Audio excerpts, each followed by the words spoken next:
Good morning दोस्तों, मैं सुप्रिया फिर से आपका स्वागत करती हूँ आपके अपने चैनल लर्न शॉर्टकट में। दोस्तों, पिछले वीडियो में हमने time, speed and distance chapter के बोट एंड स्ट्रीम से रिलेटेड प्रॉब्लम्स का सेशन देखा था, जिसका लिंक ऊपर आपको आई बटन और नीचे डिस्क्रिप्शन में मिल जाएगा। आज के इस सेशन में हम लोग इसी चैप्टर में आगे बढ़ते हैं और नाव और धारा अर्थात बोट एंड स्ट्रीम चैप्टर के ही बहुत ही इम्पोर्टेंट क्वेश्चंस, प्रीवियस ईयर्स के क्वेश्चंस और इम्पोर्टेंट ट्रिक्स देखेंगे। दोस्तों, इस वीडियो के अंत तक बने रहिए क्योंकि इस वीडियो का प्रत्येक क्वेश्चन बहुत ही इम्पोर्टेंट है। तो चलिए दोस्तों, बिना समय बर्बाद किए हुए चलते हैं हम लोग अपने सेशन की ओर। दोस्तों, आज के इस सेशन का पहला क्वेश्चन देखते हैं। पहला क्वेश्चन बोल रहा है, एक नाव को कुछ दूरी धारा के प्रतिकूल अर्थात अप स्ट्रीम जाने की तुलना में अनुकूल अर्थात डाउन स्ट्रीम जाने में 1/4 का समय लगता है। स्थिर पानी में नाव की चाल धारा की चाल से कितना प्रतिशत ज्यादा है, ये आपको निकाला है। दोस्तों, बाई क्वेश्चन दिया हुआ है डाउन स्ट्रीम और अप स्ट्रीम के बीच समय का अनुपात 1:4 है। जब समय का अनुपात 1:4 है अर्थात स्पीड का अनुपात इसके ठीक अपोजिट हो जाएगा अर्थात 4:1, 4/1। ये हो गया आपके स्पीड का अनुपात। ये टाइम का अनुपात हमें क्वेश्चन में दिया था और हमने आपको बहुत बार बताया कि हमेशा जो है चाल जो है वो समय का व्युत्क्रमानुपाती होता है। इससे हमने स्पीड का अनुपात निकाल लिया 4:1। ठीक है दोस्तों, अब आपको पता होगा कि डाउन स्ट्रीम का मतलब क्या हुआ, नाव की चाल प्लस धारा की चाल। अप स्ट्रीम का मतलब हो गया नाव की चाल माइनस धारा की चाल। इसका मान दिया हुआ है 4/1। चलिए, हमने आपको कंपोनेंडो एंड डिविडेंडो मेथड सिखाया है, तो हम लोग उसी मेथड का यूज करते हैं और हम लोग नाव की चाल निकाल लेते हैं। चलिए, नाव की चाल और धारा की चाल का अनुपात निकालते हैं। तो बाई कंपोनेंडो एंड डिविडेंडो क्या हो जाएगा, कंपोनेंडो और डिविडेंडो में होता क्या है, मैं दोबारा से एक्सप्लेन कर रही हूँ कि ये अंश होता है और ये हर होता है। अंश में हम लोग जो है हर को जोड़ते हैं और हर में जो है अंश में हर को घटा देते हैं। उसी तरह से इधर कीजिए 4+1/4 - 1 अर्थात ये जाएगा, ये और ये कट जाएगा तो हो जाएगा 2x/2y बराबर 5/3 अर्थात x/y बराबर 5/3 अर्थात नाव की चाल बटा धारा की चाल का अनुपात जो है वो 5:3 है। अब हम आगे क्वेश्चन में पढ़ते, बोले स्थिर पानी में नाव की चाल धारा की चाल से कितना प्रतिशत ज्यादा है। तो देखिए, हमने आपको प्रतिशत चैप्टर में बताया था कि जब किसी चीज का प्रतिशत निकालना होता है तो जो अंतर गुने 100 बटा क्रयमूल अर्थात जो बेसिक चीज हो, जो पहले से हो।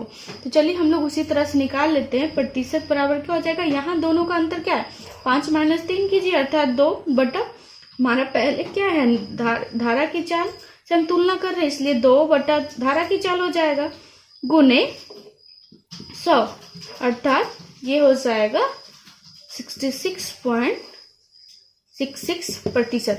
इतना प्रतिशत जो है वो नाव की चाल धारा की तुलना में ज्यादा है। चलते हैं अब हम लोग अगले क्वेश्चन की तरफ। दोस्तों, ये क्वेश्चन देखते हैं। दोस्तों, यह क्वेश्चन सीजीएल 2016 के प्री पेपर में पूछा गया क्वेश्चन है। दोस्तों, आप 2016 का सीजीएल का प्री पेपर का क्वेश्चन निकालिए। दोस्तों, इस तरह के क्वेश्चन इसमें कम से कम 5 से 6 एग्जाम में पूछे गए हैं। तो चलिए हम लोग इस क्वेश्चन को सॉल्व करते हैं। हालांकि इस तरह का क्वेश्चन हमने आपको पिछले वीडियो में बताया है, आपको इसका ट्रिक भी बताया है।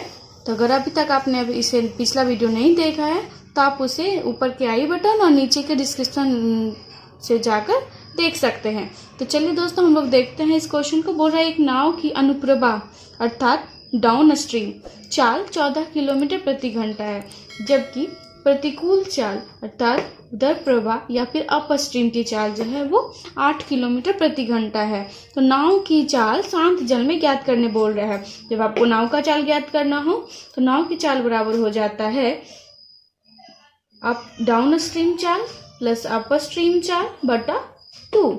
ये होता है नाव की चाल का ट्रिक, हमने आपको पहले ही बता रखा है। तो चलिए 14 + 8/2 अर्थात 11 किलोमीटर प्रति घंटा। कितना आसान हो गया दोस्तों ये ट्रिक के द्वारा।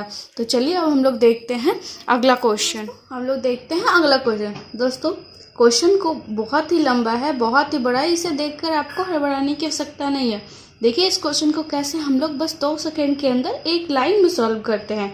चलिए हम लोग एक बार क्वेश्चन पढ़ लेते हैं। क्वेश्चन बोल रहा है, शांत जल में एक नाव की चाल तथा धारा की चाल में 5:3 का अनुपात है। ठीक है, नदी में 2 अलग अलग दूरियों के बीच 10:7 का अनुपात है। यदि उन दूरियों को क्रमशः वह नाव धारा के विरुद्ध तथा धारा के साथ तय करे तो लिए गए समयों का अनुपात ज्ञात करना है। चलिए हम लोग क्वेश्चन के अनुसार करते जाते हैं। हमसे क्या पूछा जा रहा है? समय का अनुपात पूछा जा रहा है। तो समय का अभिष्ट अनुपात क्या हो जाएगा, अनुपात क्या हो जाएगा? देखिए हमने आपको पहले ही बताया है, दूरी बराबर समय गुने 4, या फिर आप बोल सकते हैं समय बराबर दूरी बटा 4। तो चलिए हम लोग समय बराबर दूरी बटा 4 का प्रयोग करते हैं। ठीक है, देखिए दूरी का अनुपात क्या दे रहा है? 10:7, अर्थात 10 हो गया। और पहला में जो ये दूरी जो है वो कैसे तय किया गया? देखिए आगे क्वेश्चन पढ़िए। यदि उन दूरियों को क्रमशः वह नाव धारा के विरुद्ध तय कर रहा है, तो आपको पहले ही पता है कि जब नाव धारा के विरुद्ध तय करेगा तो समय क्या हो जाएगा? समय ज्यादा लगेगा। तो इस कंडीशन में जो समय ज्यादा लगता है तो उस कंडीशन में चाल क्या हो जाता है? नाव की चाल माइनस धारा की चाल। तो यहाँ पे देखिए नाव की चाल और धारा की चाल का अनुपात क्या दिया है? 5:3, अर्थात यहाँ पे क्या हो जाएगा? चाल बराबर 5-3 अनुपात। अब दूसरे के लिए दूरी क्या है? 7 बटा, इस कंडीशन में क्या होगा? दोनों ये धारा के अनुकूल चल रहा है, अर्थात चाल जो है वो जुड़ जाएगा। यही तो क्वेश्चन है, बस इसे सॉल्व कर लीजिए। 10/2 अनुपात 7/8। जब हम लोग इसको सॉल्व करेंगे तो हो जाएगा 10। इसको काट दीजिए, 4 से ये कट जाएगा, इधर जाकर मल्टीप्लाई हो जाएगा, अर्थात 40:7। समय का अनुपात 40:7 हो जाएगा। इसीलिए दोस्तों कभी भी एग्जाम में क्वेश्चन के साइज को देख के हमें नहीं हड़बड़ाना चाहिए, क्योंकि बहुत बार ऐसा होता है कि क्वेश्चन देखने में तो बहुत ही बड़ा होता है, पेचीदा लगता है, लेकिन जब आप उसे कंसंट्रेट करके ध्यान से पढ़कर एक बार बनाते हैं तो ये इस क्वेश्चन की तरह बिल्कुल 2 सेकेंड के अंदर सॉल्व हो जाता है। तो चलिए अब हम लोग चलते हैं अगले क्वेश्चन को देखते हैं। अगला क्वेश्चन बोल रहा है, किसी नाव के द्वारा एक निश्चित दूरी धारा के प्रतिकूल तय करने में लिया गया समय धारा के अनुकूल तय करने में समय से 60% अधिक है। यदि धारा की चाल 9 किलोमीटर प्रति घंटा है तो यह धारा के अनुकूल 504 किलोमीटर की दूरी तय करने में कितना समय लगेगा? दोस्तों क्वेश्चन में दिया गया है कि D/U अर्थात धारा के अनुकूल लिया गया समय जो है धारा के प्रतिकूल लिए गए समय से ये जो धारा के प्रतिकूल लिया गया समय है वो इसके द्वारा अनुकूल लिए गए समय का 60% ज्यादा है। अर्थात कहने का तात्पर्य यहाँ पे ये है कि यदि जो है ये 100 लेता है तो ये जो है वो इसका 60% अधिक यानी 160 लेता है ये। तो 100 बटा ये कितना ले रहे हैं? 160, अर्थात आप इसको 5/8 बोल सकते हैं। ये क्या हो गया?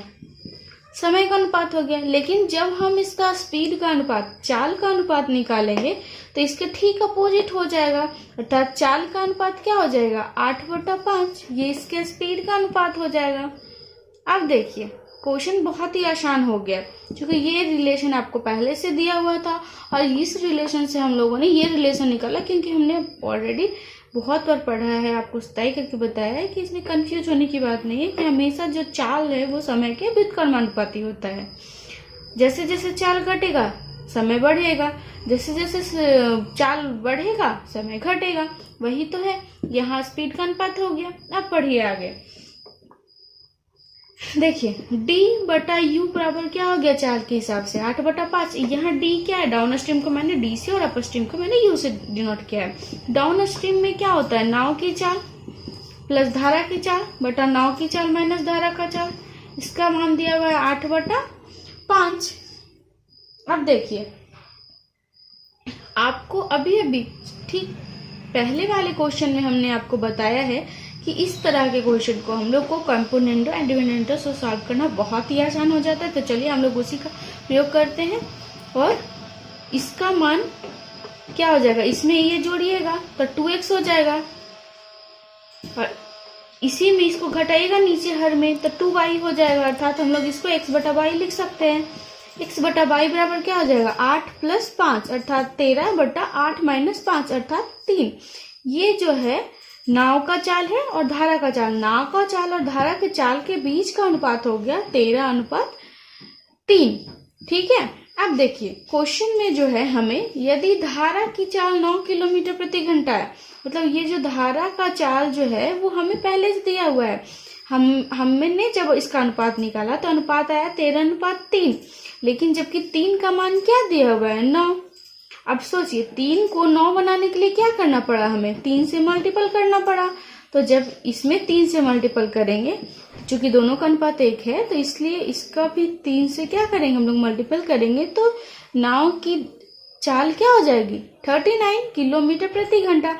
अब हमें नाव का चाल मालूम हो गया, धारा का चाल पहले से दे रखा है, तो क्या बोल रहा है, तो धारा के अनुकूल 504 किलोमीटर की दूरी तय करने में। अब चलिए समय पूछ रहा है तो टाइम बराबर दूरी बटा चाल, दूरी कितना है 504 किलोमीटर की दूरी कैसे तय करना है, धारा के अनुकूल, धारा के अनुकूल अर्थात नाव की चाल प्लस धारा की चाल अर्थात 39 + 9 अर्थात 48। जब आप इसको सॉल्व कीजिएगा तो हो जाएगा 10.5 आवर का समय इसे लगेगा। तो आज के इस क्वेश्चन के साथ ही हमारा पूरा time, speed and distance chapter समाप्त होता है। इस चैप्टर के अंतर्गत हम लोगों ने 3 चैप्टर पढ़ा था। पहला था टाइम एंड डिस्टेंस अर्थात समय और दूरी, दूसरा था ट्रेन से रिलेटेड क्वेश्चंस, तीसरा था नाव और धारा। तीनों चैप्टर हमने समाप्त कर दिया है, हमारी तरफ से हमने इसे समाप्त किया है। दोस्तों अब आप क्वेश्चंस निकालिए, अपने किताब के क्वेश्चंस निकालिए, प्रीवियस ईयर के विभिन्न तरह के क्वेश्चंस निकालिए और उसे सॉल्व करके देखिए। जब भी आपको कोई प्रॉब्लम हो कि ये क्वेश्चन हमसे नहीं बन रहा है या फिर इस क्वेश्चन का हमें शॉर्ट मेथड सीखना है, तो आप उसे हमें कमेंट सेक्शन में बताइए। हम आपके क्वेश्चंस को, आपकी प्रॉब्लम को सॉल्व करेंगे और आपको उसका शॉर्ट मेथड भी बताएंगे। तो चलिए, अगर अभी तक आपने हमारे चैनल को सब्सक्राइब नहीं किया है तो तुरंत सब्सक्राइब कीजिए, बेल आइकन को भी प्रेस कीजिए ताकि जब हम अपना अगला वीडियो डालें तो उसका नोटिफिकेशन आपको तुरंत मिल सके।